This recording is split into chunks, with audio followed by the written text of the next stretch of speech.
The carriers can move quickly and stealthily, faster than any other ships in maritime history.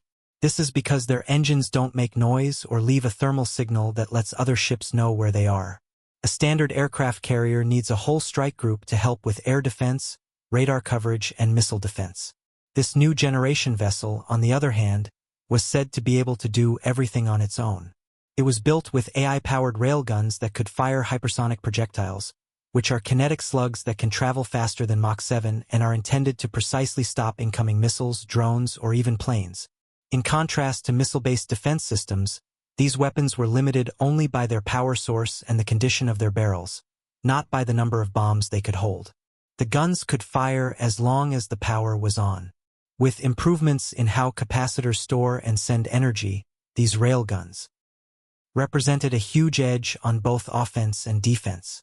It had a next-level electromagnetic catapult system that was different from the USS Gerald R. Ford's electromagnetic aircraft launch system, which was already very amazing. It was said that this system could launch a wide range of aircraft, from regular jets to hypersonic drones and vertical takeoff unmanned aerial vehicles, UAVs.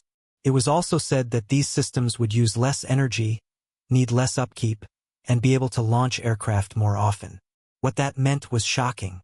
A carrier that could claim air control with fully autonomous AIG-guided drones that could fly at hypersonic speeds would change not only how wars are fought, but also how countries deal with risk and negotiate. On this ship, stealth technology had also hit a new level.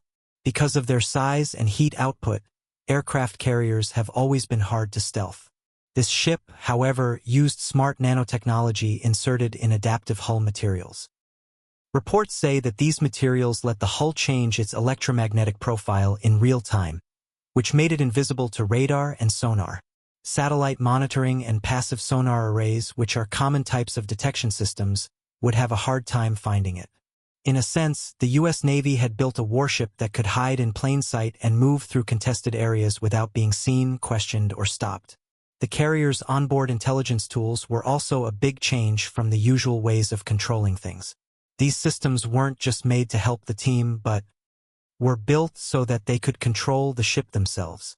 The ship's brain could analyze threats, navigate complex environments, manage energy distribution, coordinate fleet assets, and even make tactical combat decisions.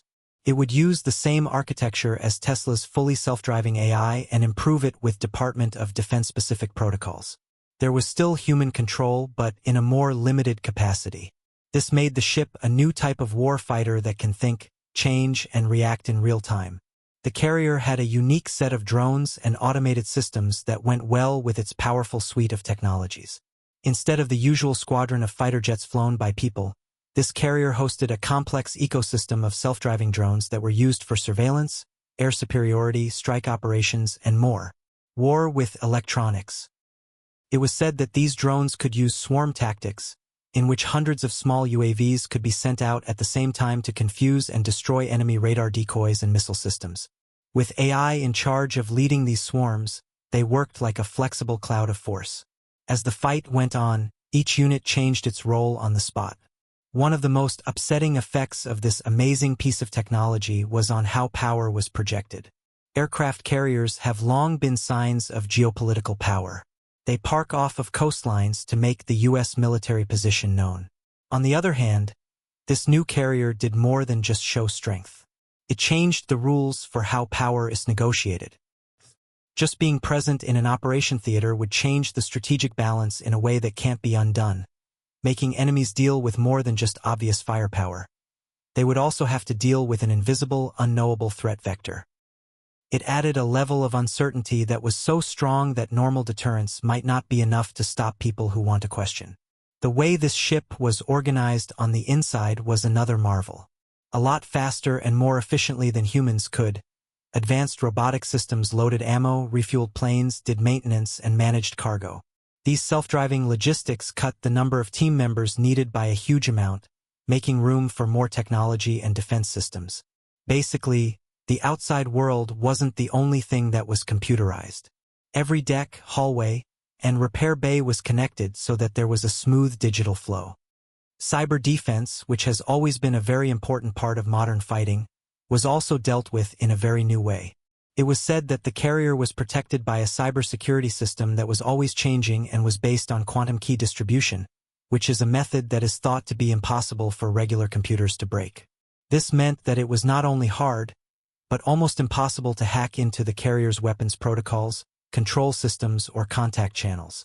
These days, cyber weapons can damage military equipment before a single shot is fired. The carrier was truly an island fortress with this level of defense. The carrier's energy grid also made it self-sufficient in a way that no other ship had before. With built-in solar film layers, hydrogen generators that run on seawater, and maybe even small testbeds for fusion, the carrier could work for long periods of time without needing to connect to supply lines. Because it was independent, it could stay in disputed seas for as long as it wanted, which changed how blockades, embargoes, and long-term deployments were done. Figured out. Musk's revelation was even more shocking when he said that the carrier's construction wasn't just one person's work, but the result of a close, secret partnership between the U.S. Navy, DARPA, and private sector partners, many of whom had worked on secret projects related to next-generation defense and aerospace. It was thought that SpaceX's own technical history, especially in propulsion, AI autonomy, and advanced materials, had a big impact on the carrier systems. When new ideas from Silicon Valley were mixed with strict rules from the Pentagon, they made something that didn't look like a ship but more like a mobile weapons platform from a science fiction movie. It wasn't just a bombshell when Musk made his statement.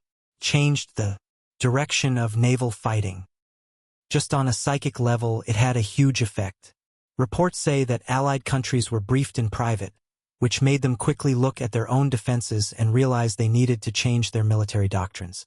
On the other hand, global enemies were left with few strategic choices. How do you fight a ship that can't be found, can't be hacked, and can defend itself without any help from a person? The ship was used for more than just war. It was a sign of a new era.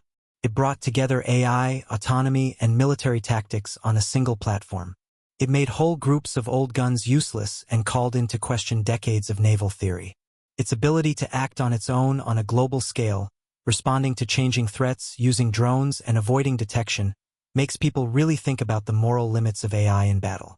Would this lead to a time when warships don't need pilots and computers decide what's right and wrong? But it also created chances that had never been seen before. The risk to people in battle zones could be cut down by a lot. Less deployment of live people could help protect national security. Strategic assets could be put in areas that are unstable without becoming instant targets. Real-time data could be sent to command centers thousands of miles away, allowing surveillance to be done accurately and quietly. A ship like this working quietly in the Pacific, the Arctic, or the Strait of Hormuz would be a huge deterrent for regional forces. It would change how they decide which battles to fight. Whether Musk meant to or not, what he said wasn't just about tech. It had to do with speed.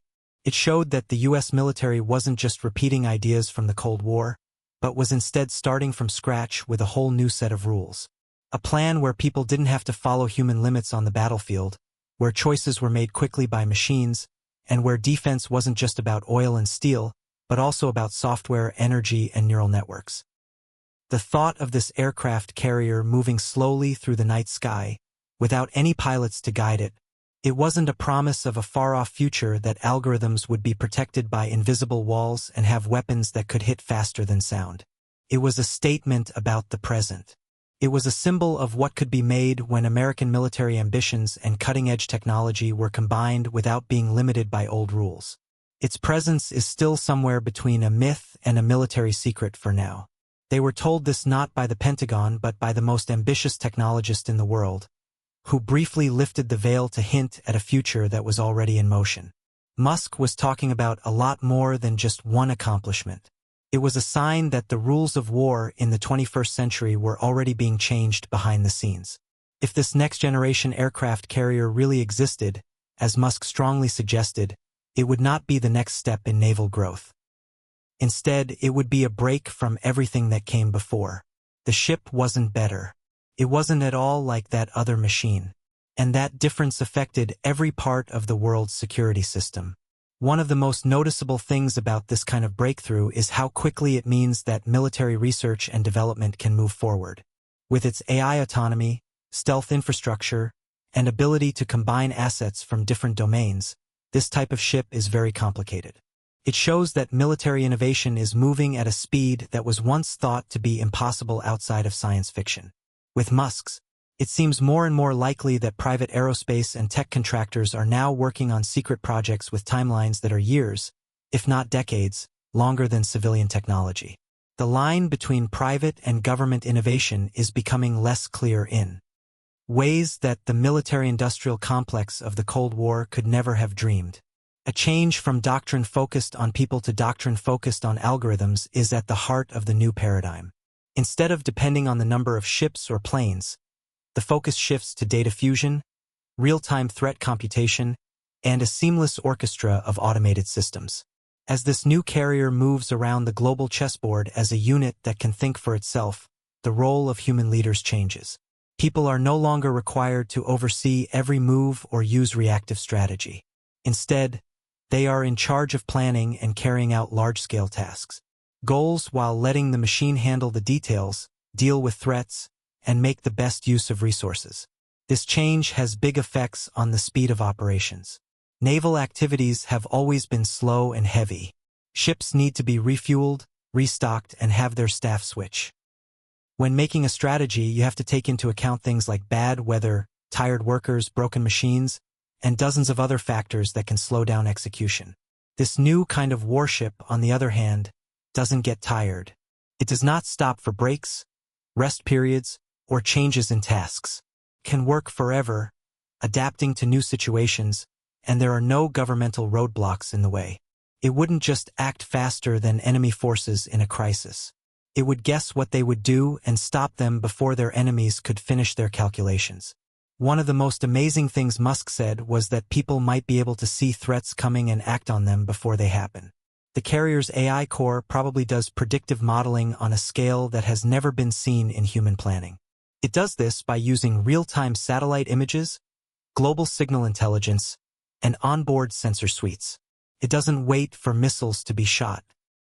It looks at the moves of the enemy fleet, heat signatures, and the intentions of ships and planes to figure out the best way to defend and attack before the first battle.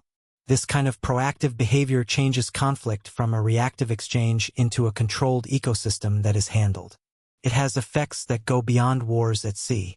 As a carrier that can control airspace and keep an eye on computers, this ship is an important part of the United States' larger military reach.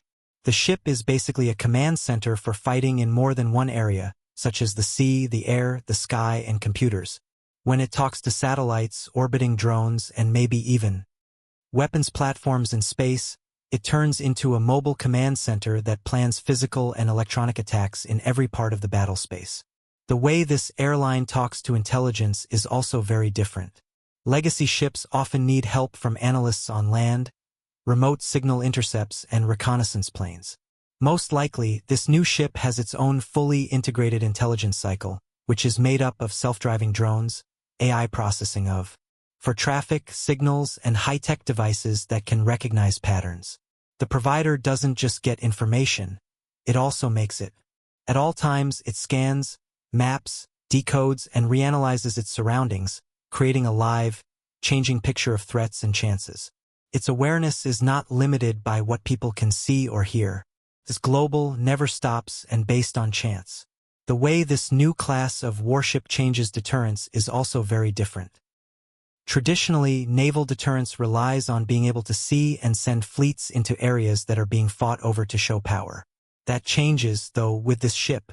It doesn't have to be seen to have an effect.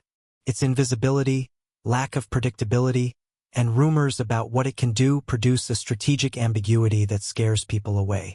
Its enemies can't make plans around it because they can't be sure of its location, know what it wants, or be sure that their answer will even reach it.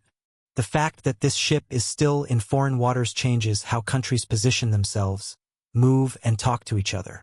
This change also affects transportation and bases. For traditional carriers to work, they need a lot of logistical help, regional bases, port calls, and resupply lines that go across oceans. But this self-sufficient warship is driven by clean energy. Of next-generation energy systems makes it question whether or not we even need bases abroad. The ocean becomes a base. It can send out sorties, set up drones, and run command tasks without ever having to dock.